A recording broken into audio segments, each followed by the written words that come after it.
The difference, or the relation between memory and imagination, exists in time, not in actuality.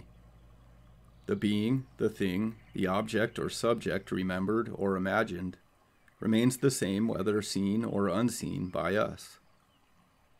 If perceived, an impression is made in our consciousness. And it is this impression made on the mind which we call a memory or an imagination, accordingly as we observe the eidolon subsequent to the sense impression or prior to it. Ordinarily, we regard as real those images conveyed to us by our senses, the two most relied upon being our senses of sight and sound, which give us two distinct images of one and the same object. The eye does not preserve, the ear does not register these impressions, but only transmit them to that portion of our nature which we call the mind, in reality our inner senses, which do the registering and recording automatically. The use of the outer or physical senses is normally automatic, but may be regulated by an act of the will, and is so governed when we desire to observe or listen to any particular object. So with the inner senses, only that their control is far more difficult. Thus, the inner sense registrations originating with objective perceptions are by us named memory. But the inner senses themselves are capable of transmitting their own impressions, derived from other planes of perception than retinal or auditory. In other words, of seeing and hearing in subjective areas that are non-existent to the physical senses. Nothing occurs objectively that does not exist psychically also.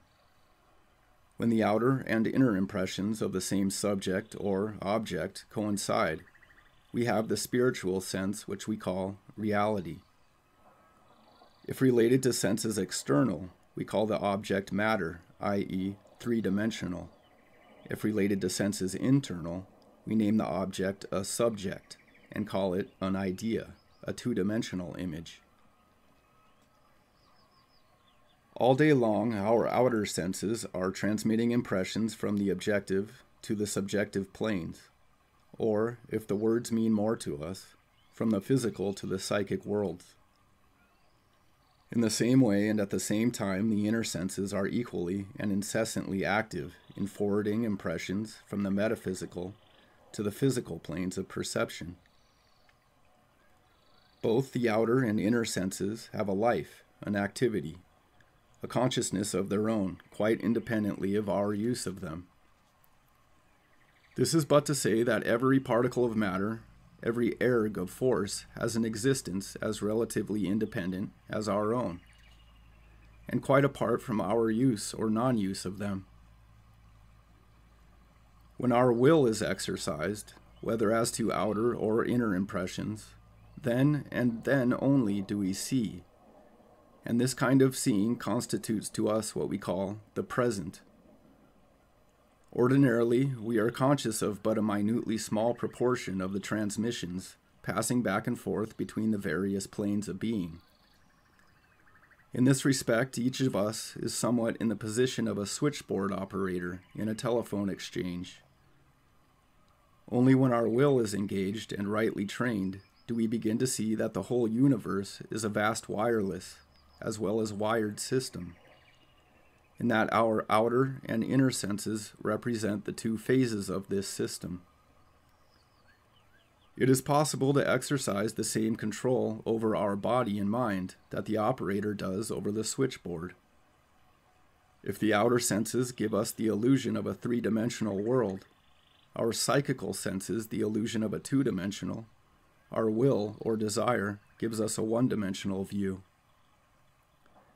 The point is that all three views are but images, pictures taken as having a, quote, reality of their own. These are the so-called three worlds, whose only actual existence is to and in the perceiving soul. That soul is itself dimensionless, a fixed center of reception and projection of images. What the alchemists and Rosicrucians called the powder of projection, mercury, has a meaning little guessed, though perfectly transparent to him who has learned to, quote, read even a little of what he sees and hears. Mercury, metal or planet, symbolizes wisdom, self-knowledge. He who is in possession of this powder can register or erase any impression on any plane, can correlate the impressions of all planes, can project the impressions of one plane onto any other, or withhold them.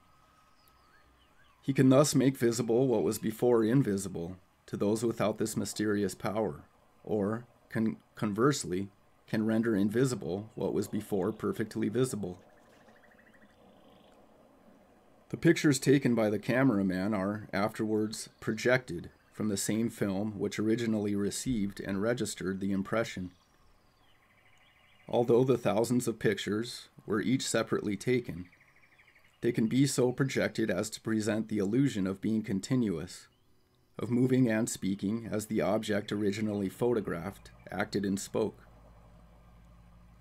Quote, imagination, then, is the projection in orderly or disorderly fashion of mind pictures previously registered. Those mind pictures in themselves are, quote, memory.